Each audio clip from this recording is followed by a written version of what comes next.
So you just got feedback from your audition. You're two in your head. We didn't really connect with you. It felt a little one note. Any of these sound familiar? For years, I got those same notes and had no idea what to do with them. How do I fix that? So today I'm gonna be your acting doctor. I'm breaking down the 5 most common vague feedback actors get, and I'll give you an exact prescription on how to go about fixing it. Symptom number 1, you're two in your head. Like it's the world's most basic acting note, and it won't ever stop. Boils down to you're thinking too much and not feeling enough. Your impulses in the scene are getting stuck up here in your brain and not translating down into your body. So your prescription, movement class. And let me be clear, I don't mean dance class. I'm talking about actor-based movement classes. This can be in Grotowski work, things like animal work, and any other class you find physical acting that link to basically body and imagination. These classes train you to trust your body and its instincts before your brain gets in the way. If you're ever like frozen and tight when you're doing scenes, this is what's gonna help loosen you up. Symptom number 2, we didn't really connect with you, or we felt like there wasn't much vulnerability there. It means the audience couldn't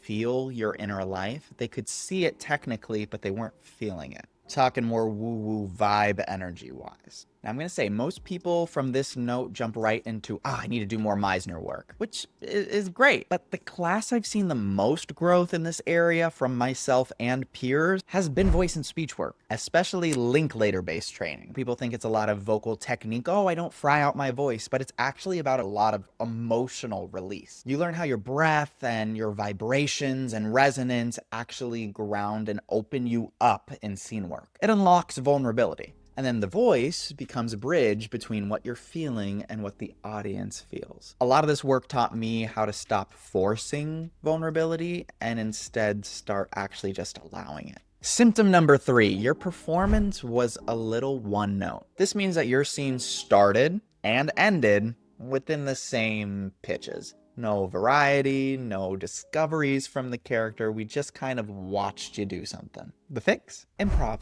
And no, this is not for you to become a stand-up comic or a professional improviser, because the goal of you taking this class specifically is to encourage you to get curious. Good improv teachers teach you how to do the basics of listening and responding, and also help find spontaneity, moments that you did not plan ahead of time. You'll learn how to surprise not just your partner, but yourself again. So if your scene falls flat, usually it means you're a bit of a controller. I get it. So this will help you to release that grip a little bit. Improv will make you dangerous, but like in a good and fun way. Symptom number 4 for my on-camera people or those coming from theater, I'm sure you get a lot of, it just felt a little big, like it wasn't for on camera. Classic theater actor problem. Or just someone who has not calibrated their technique for the screen. The camera magnifies everything. We all know that. I think that's pretty basic. But the thing is that your theater training is not just unusable in film and TV. It's very much applicable. But it's now learning when it is appropriate to use more of your body. So your prescription is probably predictable. On-camera technique classes. It's where you learn to live truthfully within the framework of what you're dealing with. You're mastering framing and your eye lines and hitting your marks and emotional subtlety. Like the first time you realize how little you have to do on film, it will truly change your performance. And I know you can just say it, but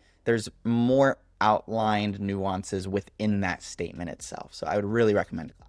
And symptom number 5, you were playing the emotion, or it just felt very external. This note basically means that we can see you trying to act instead of believing that you're in those circumstances. You're showing us the result of where you want that scene to be, but you're not actually going through process and discovery of just being in it. And your cure this time is gonna be Meisner. And I want to say that with a caveat, because I feel like a lot of people can do Meisner work trying to get there emotionally because they know it's emotional work. Pause, just go through the process. Meisner is a technique that very much seeps into your performance and your body. It is not a, oh, I get it, let's apply it. You have to let it just gradually come.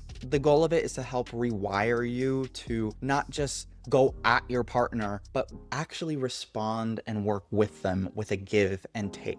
like you're using a tennis ball and you're just hitting it back and forth to each other. And when you're in that groove, the work stops looking like acting because you've stripped away the I'm doing a performance and started to actually dive into the scenario itself. It is a craft of harnessing your truthful behaviors as a human being. It's messy, it's real, it's very much alive. Here's a little bonus for you. Sometimes you will get conflicting feedback. One person says you're too big, the other person says you're too small. It's normal, and it's important for us as actors to understand when we should be listening to certain opinions. Because at the end of the day, they are all opinions. But if you notice that in yourself too, you're going from, I was too big for that person, and then, oh, I was too small for that one. It means you are just honing in your skills of what to bring up when. You've learned these different tools, but now when do I utilize them? In my own group classes and coachings, I blend these techniques. Movement, Meisner, voice and speech, on-camera technique. I use them all because every actor's instrument responds differently. So it's about blending the parts of them and finding what works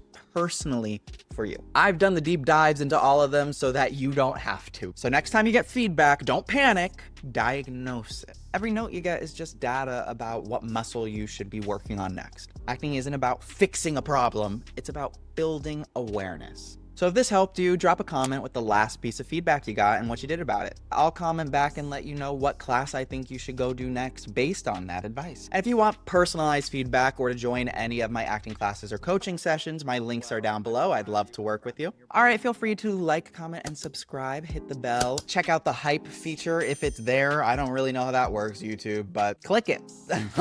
Go check out one of these videos, and I can't wait to see you next time. Mwah!